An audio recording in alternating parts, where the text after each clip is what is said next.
Você já se perguntou se você precisa ir a uma igreja, a um templo físico, para ter um relacionamento com Deus?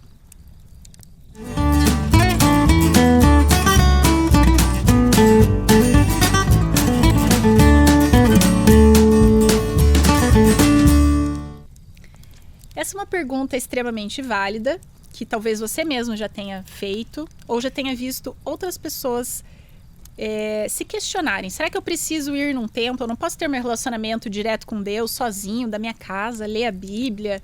Por que eu tenho que pertencer a uma religião ou ir semanalmente a um templo? Não faz sentido.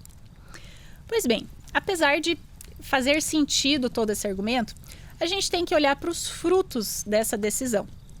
Como a própria Bíblia diz, pelos frutos você conhece a pessoa, você conhece a estratégia. Então, será que essa estratégia dá certo?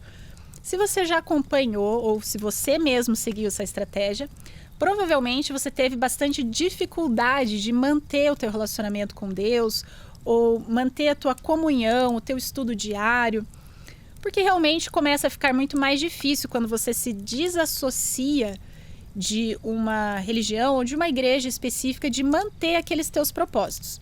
Mas antes de falar mais aprofundado disso, vamos ver o que a Bíblia fala sobre o templo físico, sobre a igreja. Será que a Bíblia menciona que a gente deve ir na igreja ou não? Vamos ver um pouquinho sobre isso. O Antigo Testamento, ele não fala especificamente de uma igreja como a gente conhece hoje, um templo físico, um prédio que a gente vai lá e senta num banco, ouve uma mensagem. Não era assim que funcionava o templo naquela época. O templo, ele foi passado diretamente por Deus as instruções de como que deveria funcionar. Só existia um único templo em que as pessoas iam até lá para adorar a Deus, para fazer sacrifícios. Esses sacrifícios poderiam ser para pedir perdão dos seus pecados, para fazer um agradecimento a Deus ou para fazer uma adoração a Deus. Então, você tinha todas essas cerimônias, todos esses ritos que foram cuidadosamente e detalhadamente passados por Deus através de Moisés para o povo. Ele também passou instruções de como que deveria ser construído esse templo. Então, você tinha, a gente pode até falar em mais detalhes num outro episódio sobre o templo, como que Deus passou para o povo fazer. Mas ele tinha um pátio externo em que as pessoas faziam ali os sacrifícios, ofereciam, né, para que o sacerdote fizesse. E o templo mesmo, a construção física ali, as pessoas não poderiam entrar. Só entrava o sacerdote, e daí tinha um outro lugar que só o sacerdote principal que entrava ali, e só em ocasiões bem específicas. Então não era um templo, como a gente entende hoje, uma igreja. Mas eles congregavam ali, e se você for pensar, a população como um todo seguia a mesma religião. Então eles tinham algumas festas ao longo do ano que tinham motivos religiosos. Então já existia esse conceito de congregar, de ir a um local para adorar a Deus, apesar de não ser exatamente como a gente conhece hoje. Mais para frente na história do povo de Israel, talvez, quando eles foram exilados na Babilônia e o seu templo foi destruído, é que eles começaram a ter as sinagogas. As sinagogas já têm muito mais uma semelhança com o que a gente entende hoje como igreja. Um templo físico, aí vários templos espalhados, então cada cidade tinha uma sinagoga ou mais de uma sinagoga, que as pessoas iam, se reuniam para congregar entre elas, então trocar experiências, para ler as escrituras e estudá-las, para orar, para fazer, para cantar hinos. Então, muito mais uma estrutura como a gente entende hoje, seriam as sinagogas. Isso já foi, esse costume da sinagoga já começa mesmo antes da vinda de Jesus. Então, quando Jesus vem, o sistema de sinagoga já está bem estabelecido. Então, no Novo Testamento, aí você tem inúmeras menções, tanto de Jesus indo à sinagoga, como seu costume. Então fala que ele ia aos sábados na sinagoga como seu costume. Então ele tinha o costume de ir semanalmente na igreja. Então imagine, Jesus, o próprio Deus, ele ia na igreja e dava o exemplo. A gente sempre pega a vida de Jesus como nosso exemplo. Então se ele ia na igreja, já é ou no que eles chamavam de sinagoga, já é um ponto bem forte a favor de que nós devemos frequentar sim o templo. Então ele ia lá, ele ensinava as pessoas no templo, Foram ali que várias histórias que a gente lê na Bíblia aconteceram nas sinagogas. E ele também ensinava no templo, porque posteriormente esse templo que antes ele só servia ali para os sacrifícios, para os sacerdotes exercerem o seu trabalho, na época de Jesus ele foi ampliado. Então tinham outras áreas externas, algumas áreas que, por exemplo, os gentios poderiam ir. Quem que eram os gentios? Todos que não eram judeus. Então os judeus tinham uma área que eles poderiam entrar, mas uma outra área só o judeu. A outra área só o sacerdote. Mas então foi ampliado toda aquela estrutura e dali muitos mestres ensinavam. E Jesus também era um deles que ia até aquela estrutura ali para ensinar. Da mesma maneira que ele também ensinou nas ruas, ele performou milagres na casa de pessoas. Ele tem o famoso Sermão do Monte, que obviamente foi dado em cima de um monte, então não foi numa igreja, numa sinagoga. Então, esse argumento, né, que Jesus pregava fora da igreja, com certeza aconteceu, mas ele também tinha o costume bem formado de ir às sinagogas e pregar nas sinagogas.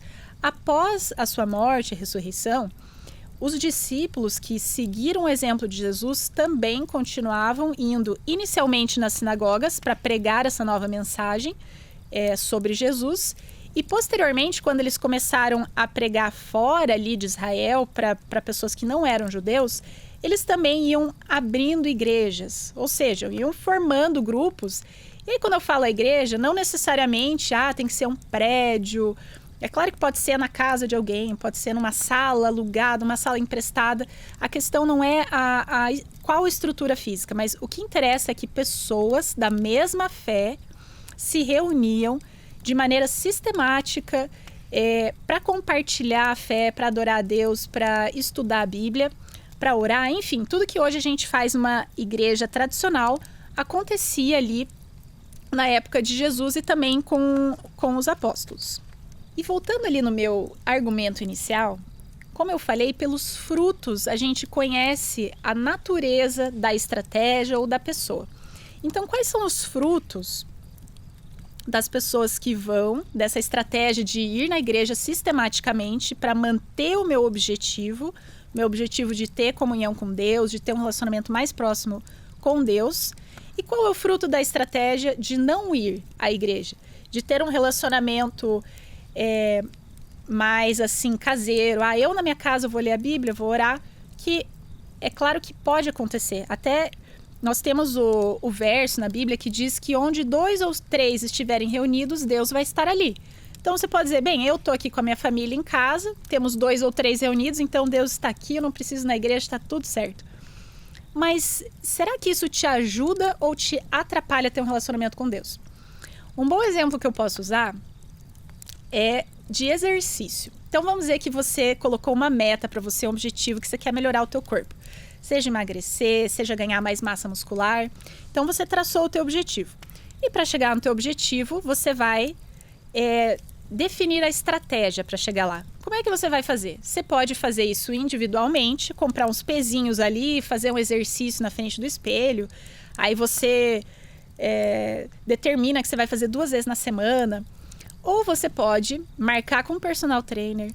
Você paga a academia ali 2 meses já adiantado para você se obrigar a ir. Qual que é a estratégia que vai dar mais certo para você atingir o teu objetivo? Provavelmente você ter tido um compromisso com uma pessoa, você ter pago de maneira adiantada a academia, porque você criou um laço ali, um vínculo que agora você tem que cumprir. Mas se você só tá um compromisso com você e você mesmo, de ir lá pegar o pezinho e fazer o exercício, a chance de fracasso no seu objetivo é altíssima, infelizmente. Tem as pessoas que conseguem? Tem. Mas eu, por exemplo, sou uma pessoa que tem que ter o compromisso. Tem que ter alguém me esperando ali para eu ir fazer o exercício. Então é a mesma coisa com a religião ou com o contato com Deus. Qual que é o teu objetivo? Você quer ter mais comunhão com Deus? Você quer ler mais a Bíblia? Você quer orar mais? Que estratégia que você vai traçar para conseguir isso? Uma excelente estratégia é exatamente a igreja, a religião sistemática. É você ir semanalmente num local em que você marcou um compromisso, que tem outras pessoas te esperando lá para você congregar, para você estudar e exercer a sua religião. Então, a taxa de sucesso para você alcançar os seus objetivos espirituais vai ser muito maior se você for numa igreja. E a igreja, na verdade, ela é mais do que a igreja em si, é mais do que um local físico em que você vai se reunir. Primeiro que a mensagem que a gente passa para nós mesmos quando a gente vai à igreja é muito mais sólida do que fazer algo individualmente. Então imagine, se eu for na igreja, eu vou ter que me arrumar, vou ter que pôr uma boa roupa, eu vou me dirigir até lá e vou passar algumas horas lá naquele local. Se eu tô em casa, eu já não vou me arrumar, eu já vou fazer de qualquer jeito, vou ouvir ali um sermão enquanto eu lavo a louça. Não é a mesma mensagem que você passa para o teu cérebro, para você mesmo. Quando você está indo num local, se arrumando e tal, você passa uma mensagem, isso aqui é importante, preste atenção, grave o que está sendo dito aqui. Agora, se você não se arrumou, você está ali de qualquer jeito, talvez a taxa que o teu cérebro vai gravar aquela informação e vai aplicar vai ser muito menor, porque não existe esse reforço do comportamento, né? O nosso comportamento, ele reforça muitas ideias na nossa mente ou não. Então, você ter um comportamento de ir a um local, você ir numa igreja, também vai mudar muito do teu pensamento em relação a Deus e em relação à religião. Quando você está no templo ali, você está muito mais concentrado. Ou tanto de distrações que você tem na tua casa, é gente falando, é celular, é você lembrando que tem que tirar a comida do congelador para fazer o almoço. Tudo isso está na tua cabeça ao mesmo tempo. E Deus não vai conseguir falar com você de maneira tão clara se a tua cabeça está ocupada de um monte de outras coisas.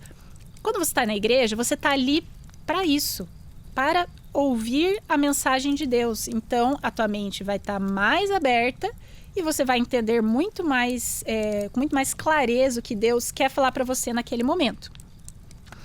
E talvez o mais importante de frequentar uma igreja é a comunidade. Então, você congrega com outras pessoas que vão te ajudar, que vão te fortalecer, que vão orar por você, você vai orar por elas, vocês vão testemunhar, vocês vão trocar ideias, vão trocar suas dificuldades. Tudo isso fortalece a sua fé e também torna a vida religiosa muito mais agradável. Tudo que você faz com amigos e com pessoas é mais legal do que fazer sozinho, certo? E também a igreja talvez seja uma das últimas comunidades, um dos últimos locais hoje em dia para a gente conhecer pessoas novas e fazer amigos. Então veja, hoje a gente trabalha em home office, se você não estuda mais, não vai numa faculdade, você não tem mais esse contato com pessoas novas, ou mesmo a faculdade hoje pode ser à distância. Então, não vai ser incomum pessoas que passam o dia inteiro em casa. Se você ainda não for numa academia ou participe de algum clube em que você tenha contato com outras pessoas. A igreja é um local que semanalmente você vai encontrar pessoas que têm um pensamento alinhado com o seu, não igual, mas pessoas que estão ali indo para a mesma direção que você quer ir também.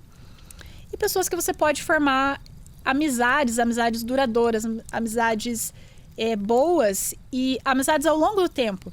Porque onde você vai conhecer gente ao longo do tempo, né? Conforme a idade vai passando, infelizmente a gente vai cada vez menos conhecendo pessoas e fazendo amigos. E a igreja é um local excelente, sensacional para conhecer pessoas, até para um relacionamento futuro. Então, essa parte, esse aspecto da comunidade é algo que você só tem se você for pessoalmente. Então, é mais um motivo para mim muito forte para a gente ir na igreja presencialmente, fisicamente e aproveitar todos esses benefícios que a igreja tem a oferecer. Então, espero que você tenha gostado dos meus argumentos e até o próximo. Tchau, tchau.